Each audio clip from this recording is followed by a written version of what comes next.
NC ने तो उमर अब्दुल्ला के आतंकी अफजल गुरु पर दिए बयान पर विवाद, कहा कि हमसे पूछते तो अफजल गुरु की फांसी को नहीं देते मंजूरी। उमर अब्दुल्ला ने कहा कि मुझे नहीं लगता कि अफजल गुरु को फांसी देने से कोई उद्देश्य पूरा हुआ है। उमर अब्दुल्ला के बयान को गृह राज्य मंत्री नित्यानंद राय ने आपत्तिजनक और भारत विरोधी बताया। कहा कि अफजल गुरु और याकूब जैसे आतंकियों के पक्ष में बोलना देश विरोधी। जम्मू कश्मीर के पूर्व डिप्टी सीएम कविंद्र गुप्ता ने कहा कि उमर अब्दुल्ला का अफजल की फांसी पर सवाल उठाना अशांति फैलाने का प्रयास है, आतंकियों का सपोर्ट चाहते हैं। बीजेपी नेता रविशंकर प्रसाद ने कहा कि अफजल को कानून के रास्ते में फांसी मिली, चुनाव जीतने के लिए देश तोड़ने की बात करते हैं उमर अब्दुल्ला। बीजेपी प्रवक्ता सुधांशु त्रिवेदी ने पूछा, क्या आपकी समझ अब सुप्रीम कोर्ट से ऊपर है? कांग्रेस ने जो जांच किया था क्या वो गलत है? आज जम्मू कश्मीर के चुनावी रण में उतरेंगे रक्षा मंत्री राजनाथ सिंह। जम्मू में 2 रैलियों को करेंगे संबोधित। रामबन और बनिहाल में है जनसभा। केंद्रीय मंत्री जितेंद्र सिंह का बयान कि पीएम मोदी के चलते ही राहुल श्रीनगर के लाल चौक पर आइसक्रीम खाते हैं, अपनी सरकार में उनकी हिम्मत नहीं थी। उधमपुर के पश्चिम विधानसभा क्षेत्र से बीजेपी उम्मीदवार पवन गुप्ता ने नामांकन दाखिल किया। 18 सितंबर से जम्मू कश्मीर में होगा मतदान। आज से 2 दिन के मुंबई दौरे पर रहेंगे गृह मंत्री अमित शाह। शिंदे के मुलाकात के अलावा कई कार्यक्रमों में शामिल होंगे। लाल बाग के राजा का भी दर्शन करेंगे।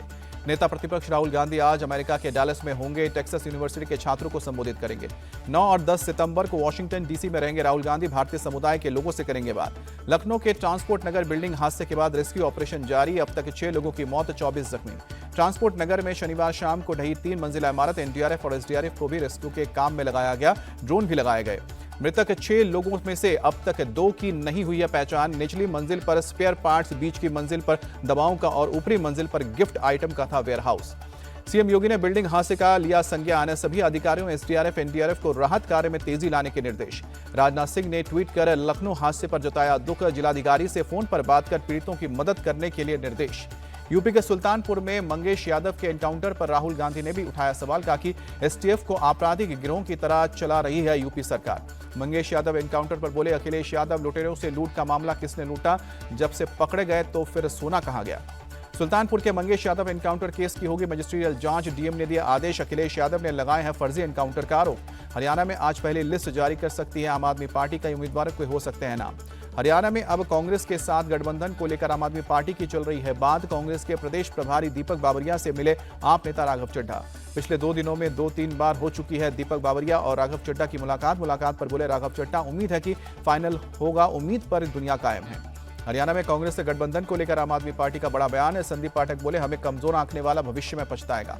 कांग्रेस में शामिल होने वाली विनेश फोगाट को आज पार्टी की ओर से सम्मानित किया जाएगा। जिंद में होगा सम्मान समारोह। विनेश को पौली गांव से जुलूस के साथ लाया जाएगा। कांग्रेस ने उन्हें जुलाना से बनाया उम्मीदवार। आज से अपने प्रचार की आधिकारिक शुरुआत करेंगे विनेश और बजरंग के कांग्रेस में शामिल होने पर बीजेपी सांसद दिनेश शर्मा का दीपेंद्र हुड्डा पर तंज, खेलों का राजनीतिकरण ठीक नहीं। टिकट बंटवारे के बाद हरियाणा से बीजेपी में नहीं थम रही है भगदड़। अब पूर्व मंत्री बच्चन सिंह आर्य ने पार्टी छोड़ी। बच्चन सिंह आर्य ने कहा कि मैं जानता हूं कि जनता के टिकट पर चुनाव लड़ रहा हूं। जनता ने मुझे ऑफर दिया है और मैंने इसे स्वीकार किया है। सोनीपत शहरी सीट से टिकट कटने के बाद पूर्व कैबिनेट मंत्री कविता जैन का बगावती रुख। आज कर सकती है पार्टी छोड़ने का फैसला। हरियाणा विधानसभा चुनाव पर सीएम नायब सिंह सैनी का बयान। हरियाणा में तीसरी बार डबल इंजन की सरकार बनेगी। कांग्रेस की लिस्ट पर हरियाणा के मंत्री अनिल विज का तंज। कहा कि छोटी सी लिस्ट में कई दागियों के नाम शामिल। अनिल विज ने कहा कि एक उम्मीदवार जेल में भूपेंद्र हुड्डा के खिलाफ मामला चल रहा है, एक के खिलाफ ईडी की कार्रवाई है। यह कांग्रेस की पहचान है। दिग्विजय सिंह का मुसलमानों पर बयान। एक कार्यक्रम में बोले, सरकारी नौकरियों में मुसलमानों का दलित आदिवासियों से भी बुरा हाल। दिग्विजय सिंह के बयान पर बीजेपी विधायक रामेश्वर शर्मा ने उन्हें नया जिन्ना करार दिया। कहा कि गणपति जी उन्हें सद्बुद्धि दें। प्रधानमंत्री नरेंद्र मोदी के निमंत्रण पर अबू धाबी के क्राउन प्रिंस 9 से लेकर 10 सितंबर को भारत आएंगे। अबू धाबी के क्राउन प्रिंस के रूप में यह उनकी पहली भारत यात्रा होगी। उनके साथ कई मंत्री और एक व्यापारिक प्रतिनिधिमंडल भी पहुंचेगा। यूपी के सीएम योगी आदित्यनाथ आज अंबेडकर नगर के दौरे पर जाएंगे। 13 अरब से ज्यादा की परियोजनाओं का लोकार्पण और शिलान्यास भी करेंगे। जेपी नड्डा ने पटना में बीजेपी के एक कार्यकर्ता के घर चाय पी। कार्यकर्ताओं से बूथ लेवल पर मजबूती बनाने पर चर्चा हुई। बिहार के मुजफ्फरपुर में जेपी नड्डा ने मेडिकल कॉलेज के सुपर स्पेशलिटी ब्लॉक का भी उद्घाटन किया। बिहार के डिप्टी सीएम विजय कुमार सिन्हा का बयान। राज्य में जो विकास की गति बढ़ी है वो पीएम मोदी और सीएम नीतीश की वजह से है। मणिपुर में सीआरपीएफ ने एक एंटी ड्रोन प्रणाली का परीक्षण किया है। राज्य में एंटी ड्रोन गन भी जल्द लाया जाएगा। सीनियर ब्यूरोक्रेट तुहीन कांता पांडे को वित्त सचिव नियुक्त किया गया है। सरकार ने जारी किया आदेश। ट्रेनिंग आईएएस ऑफिसर पूजा खेड़कर को केंद्र सरकार ने भारतीय प्रशासनिक सेवा से मुक्त किया। फर्जी सर्टिफिकेट से नौकरी हासिल करने का आरोप। सिक्किम सड़क दुर्घटना में जान गंवाने वाले सैनिक प्रदीप पटेल का पार्थिव शरीर उनके गांव पहुंचा। श्रद्धांजलि देकर अंतिम विदाई दी गई। कोलकाता की डॉक्टर बेटी के इंसाफ के लिए जंग जारी। डॉक्टर्स और नर्सों ने रैली निकाली। उपराष्ट्रपति जगदीप धनखड़ ने सैनिक स्कूल गोरखपुर में शूटिंग रेंज का उद्घाटन किया। सीएम योगी आदित्यनाथ भी मौजूद रहे। उज्जैन की घटना पर एमपी के सीएम ने कहा कि हमारे यहाँ कानून का राज है, जो गलती करेगा बख्शा नहीं जाएगा। पंजाब के सीएम भगवंत मान ने प्लास्टिक बोतल रिसाइकलिंग प्लांट और कृषि में ड्रोन तकनीक के उपाय पर बैठक की। मुंबई में आगामी विधानसभा चुनाव को देखते हुए मुस्लिम मतदाताओं को रिझाने की कोशिश, शिंदे सेना की तरफ से मुस्लिम महिला को बांटा गया बुर्का। मुस्लिम बहुल इलाके में मदनापुर में किया गया भव्य कार्यक्रम, शिवसेना विधायक यामिनी जाधव ने कार्यक्रम का आयोजन किया। यूपी के कन्नौज में अवैध निर्माण के खिलाफ बुलडोजर एक्शन, तालाब पर कब्जा कर बनवाए गए निर्माण को किया जा रहा है ध्वस्त। यूपी के बरेली में एक जांबाज छात्रा ने मनचले को सिखाया सबक, पत्थर मारकर मौके से खदेड़ा, लोग छात्रा की बहादुरी को कर रहे हैं सलाम। बाइक सवार मनचले ने सड़क पर चलते वक्त छात्रा से की छेड़खानी की कोशिश, छात्रा ने सड़क से पत्थर उठाकर मारा, बाइक लेकर मौके से फरार हुआ मनचला। पुलिस ने सीसीटीवी फुटेज के आधार पर आरोपी की तलाश तेज की, जल्द पकड़ने की जताई गई उम्मीद। राउरकेला में ज्वेलरी शॉप में गन पॉइंट पर लूट, दुकानदार के एक लुटेरे को पकड़ा, 3 लुटेरे मौके से फरार। पुलिस पकड़े गए लुटेरे से कर रही है पूछताछ, लूट के वक्त इस्तेमाल की गई बाइक जब्त, पूरे मामले की जांच जारी। पंजाब के पटियाला में 22 साल के युवक की चाकू मारकर हत्या, मर्डर से पहले की गई बेरहमी से पिटाई। सीसीटीवी में कैद हुई हत्या की वारदात, तीनों हमलावरों की पहचान, पुलिस ने आपसी दुश्मनी को हत्या का कारण बताया। लखनऊ में एसोसिएट प्रोफेसर को डिजिटल अरेस्ट करके 2 करोड़ की ठगी करने वाला गैंग गिरफ्तार। मुंबई में गणेश चतुर्थी के मौके पर अंबानी परिवार के निवास एंटेलिया में बड़ा कार्यक्रम, फिल्म से लेकर राजनीतिक जगत की हस्तियों ने की शिरकत। महाराष्ट्र के सीएम एकनाथ शिंदे ने एंटेलिया में आयोजित कार्यक्रम में की शिरकत, गुजारे जमाने के मशहूर अभिनेत्री रेखा भी नजर आई। माधुरी दीक्षित पति श्रीराम नेने के साथ गणेश चतुर्थी के मौके पर मुकेश अंबानी के घर एंटेलिया पहुंचे। संजय दत्त पत्नी मान्यता दत्त के साथ कार्यक्रम में आए नजर। फिल्म निर्माता करण जौहर भी एंटेलिया में आयोजित कार्यक्रम में पहुंचे। अभिनेत्री अनन्या पांडे ने भी मुकेश अंबानी के घर आयोजित कार्यक्रम में शिरकत की। गणेश चतुर्थी के मौके पर मुकेश अंबानी के घर आयोजित कार्यक्रम में पहुंचे सलमान खान, कई बॉलीवुड हस्तियों ने भी शिरकत की। अंबानी परिवार के निवास एंटेलिया पहुंचे सुनील शेट्टी, सचिन तेंदुलकर ने पत्नी अंजलि तेंदुलकर के साथ कार्यक्रम में शिरकत की। अंबानी परिवार के एक साथ मिलकर गणपति बप्पा की आराधना की, अनंत राधिका भी बप्पा के घर लाए। वेद मंत्र के उच्चारण के बीच नागपुर के राजा भगवान गणेश की स्थापना, इस बार 12 फीट ऊंची है मूर्ति।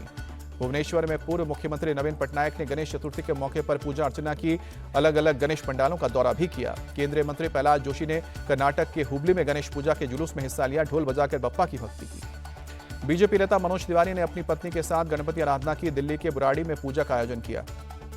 तेलंगाना के राज्यपाल ने हैदराबाद में गणेश पूजा में हिस्सा लिया, बप्पा का आशीर्वाद भी लिया। एक्टर नाना पाटेकर ने अपने घर में गणपति मूर्ति की स्थापना की, पूरे विधि विधान के साथ पूजा की। गणेश चतुर्थी पर गायक कैलाश खेर के श्रीमंत भाऊ साहब रंगारी गणपति की आराधना की।